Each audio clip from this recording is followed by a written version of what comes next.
Okay, how to replace a hard hat harness. So I'm going to remove this, grab one of these from the bottom. We're just going to go left, right, left, right. There's another one from the bottom there, left, right, left, right, left, right, left, right, left, right, left, right. Then we've got these on the side here. I just like a little scissors, just hook it in there and you just lift it straight up and straight up. Same on this side, straight up and straight up.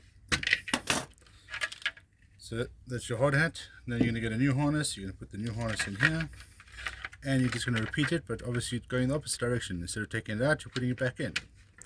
So that just clips in there, this side, just clips back in there.